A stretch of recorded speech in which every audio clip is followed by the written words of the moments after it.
Hello students, welcome back to Beyond Opposite. Today we are going to discuss class in social science worksheet number 80 for date 4 February 2022 और nationalism in India में sense of collective belonging को पढ़ेंगे. थोड़े दिन में chapter complete होने वाला, conclusion रहेगा बस इसका.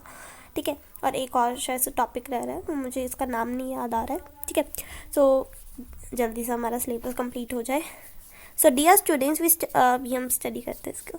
So dear student, we studied how the devotion to the image of Bharat Mata came to be seen as evidence of one's nationalism in 79 worksheet. In this worksheet, we will study the impact of Indian folklore, icons and symbols and history on the development of ideas of nationalism in India. So हमने पिछली वाली worksheet में भारत माता की image को पढ़ा था. अब हम पढ़ेंगे इंडियन फोकलोर, सिम्बल्स, आइकन्स और हिस्ट्री के बारे में, जिससे कि नेशनलिज्म इन इंडिया के आइडियाज़ की कैसे डेवलपमेंट हुई थी उसको देखेंगे. मैंने पहले वाली वर्कशीट नहीं डाली थी क्योंकि टाइम नहीं मिल पाया था. मैं सोच रही थी डालती हूँ पर मैं रिकॉर्डिंग नहीं कर पाई थी, so sorry for that. So Indian folklore. In the late 19th century, Indian nationalists began recording folk tales sung by bards, and they toured villages to other folk songs and legends. These tales, they believed, gave a true picture of traditional culture that had been corrupted and damaged by outside forces. It was essential to preserve this folk tradition in order to discover one's national identity and restore a sense of pride in one's past. In Bengal, Rabindranath Tagore began collecting ballads, nursery rhymes and myths, and led the movement for folk revival. In Madras, Natesa Sastry published a massive volume collection of Tamil folk tales, the folklore of southern India. He believed that folklore was national literature. It was most trustworthy manifestation of people's real thoughts and characteristics. So, Indian folklore में late 19 century से India में जो nationalist थे उन्होंने folk tales को record करना शुरू कर दिया था, जो कि बर्ड्स गाते थे और बर्ड्स और बार्ड्स में फ़र्क है. और फिर वो टूर करते थे विलेजेस में ताकि वो फोक सॉन्ग्स और लेजेंड्स को इकट्ठा कर सके. ये जो टेल्स थी वो माना जाता था कि इससे ट्रेडिशनल कल्चर की ट्रू पिक्चर मिलती है, असली पिक्चर मिलती है जो कि करप्ट और डैमेज हो रही है बाहर की फोर्सेस से या बाहर की ताकतों से.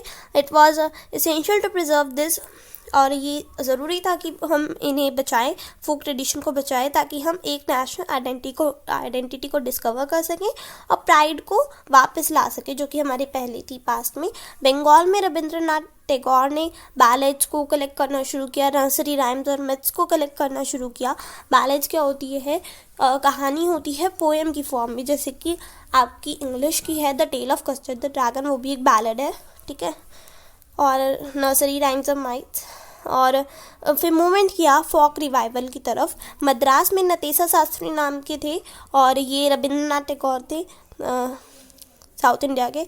सो इन्होंने एक 4 वॉल्यूम कलेक्शन जो था तमिल फोक टेल्स का वो पब्लिश किया, जिसका नाम था the folklore of southern India. उनका मानना था कि जो फोकलोर है वो नेशनल लिटरेचर है और ये मोस्ट ट्रस्टवर्दी मैनिफेस्टेशन है लोगों के असली विचार और करेक्टरिस्टिक्स का. ठीक है, आइकन्स और सिम्बल्स. सो फ्लैग आता है इसमें. With the development of the national movement, nationalist leaders become more and more aware of the icons and symbols in unifying people and inspiring in them a feeling of nationalism. During Swadeshi movement in Bengal, a tricolor flag, red, green and yellow, was designed. It had 8 lotuses representing 8 provinces of British India and less recent moon representing Hindus and Muslims.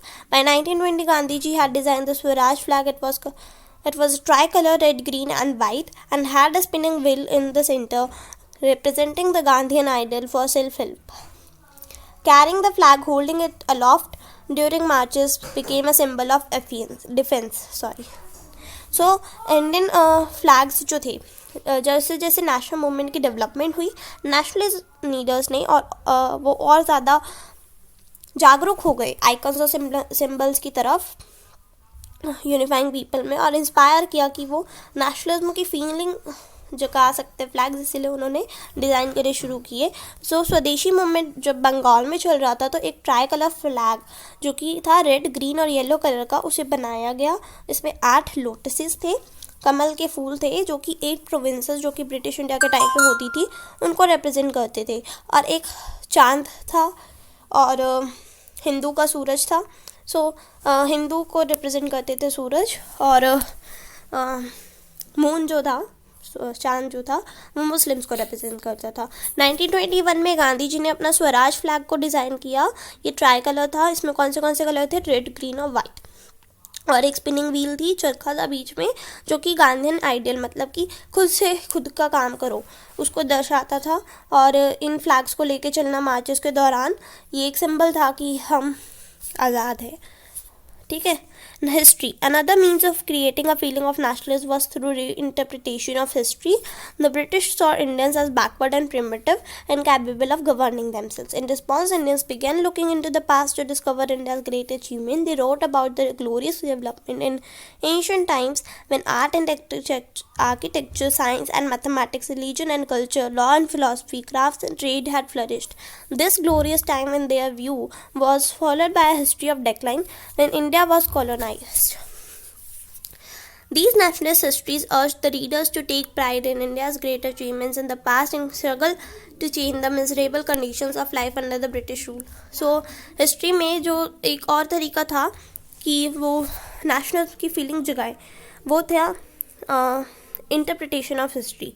सो ये इसमें आ गया है। सो अभी बस हमारा conclusion रहता है, जो ब्रिटिश ने देखा कि जो इंडिया है वो एक बैकवर्ड और प्रिमिटिव मानते थे वो इंडिया को, और वो सोचते थे कि इंडिया वाले कुछ नहीं कर सकते हैं, अपने आप को गवर्न नहीं कर सकते हैं। इंडिया वालों ने फिर क्या किया, पास्ट में जाना शुरू, पास्ट को देखना शुरू किया, अपने ग्रेट अचीवमेंट्स को देखा, जो हमने कितनी मुश्किल से फ्रीडम पाई है, ये सब उन्होंने, जब वो पढ़ लिख गए तो उन्होंने देखा। और क्योंकि जब ब्रिटिशर्स आए थे, सो पढ़े लिखे होते थे पहले वही लोग, बाहर के लोग, तो वो लोग लिख के गए थे कि वो, क्योंकि वो ब्रिटिशर्स थे, तो वो ब्रिटिशर्स के बारे में अच्छा लिख के गए थे कि इंडिया पहले बैकवर्ड क्लास था और बैकवर्ड कंट्री था, और अब हमने उन्हें डेवलप कर दिया है। सो जब इंडियंस पढ़े तो उन्होंने देखा कि ऐसा नहीं था। उन्होंने ग्रेट अचीवमेंट्स के बारे में लिखा कि हमने क्या क्या हासिल किया है और कैसे हमने इतनी मेहनत से फ्रीडम पाई है, ये सब उन्होंने अच्छी बातें लिखी इंडिया के बारे में। दे रोट अबाउट द, और उन्होंने ग्लोरियस मूवमेंट्स, डेवलपमेंट्स के बारे में लिखा जो कि एंशिएंट टाइम में हुई थी, जब आर्ट और आर्किटेक्चर, साइंस और मैथमेटिक्स, रिलीजन और कल्चर, लॉ, फिलॉसफी, क्राफ्ट और ट्रेड हुआ करता था। ग्लोरियस टाइम उनके व्यू में था कि जिसमें डेक्लाइन की हिस्ट्री थी, ठीक है। और जब इंडिया कॉलोनाइज था तब की बात लिखी गई। ये नेशनलिस्ट हिस्ट्री जो थी वो रीडर्स को कहती है कि आप इंडिया के हो, ये आप गर्व करो, उसकी ग्रेट अचीवमेंट्स के ऊपर गर्व करो जो कि उसने पास्ट में पाई हैं, और स्ट्रगल जिससे कि काफ़ी सारी चेंजेस हुए, ब्रिटिश रूल के खिलाफ कितना स्ट्रगल हुआ, आप गर्व महसूस करो कि आप इंडियन हो, ठीक है। फर्स्ट है, how did the ideas of nationalism develop through a movement to revive Indian folklore. Folklore में का जो टॉपिक है आप ये पूरा लिखोगे, ठीक है, आंसर नंबर 1। उसके बाद हमारे पास सेकेंड क्वेश्चन है, how icon and symbols, history etcetera played an important role. So icon और सिंबल, आजकल तो आपकी पूरी वर्कशीट ही आपको उतारनी होती है, ठीक है, ये पूरा आपको लिखना है, आंसर नंबर 2 ये देख लो, ठीक है, ब्रिटिश रूल तक। सो आज की वर्कशीट खत्म होती है, उम्मीद करती हूँ आज समझ में आई होगी। अच्छी लगती है तो लाइक करना, शेयर करना अपने फ्रेंड्स के साथ, और अगर चैनल पे नए तो सब्सक्राइब जरूर करना। मिलते हैं आपसे अगली वीडियो में। Till then stay home, stay safe, और हाँ प्लीज़ 500 सब्स कर दो, क्योंकि अगर आप ऐसा करोगे तो मैं Q&A वीडियो शेयर करूँगी, जो भी आपको मुझसे पूछना होगा सो आप मुझसे पूछ लेना, और तो प्लीज़ कर दो, और bye, stay home, stay safe.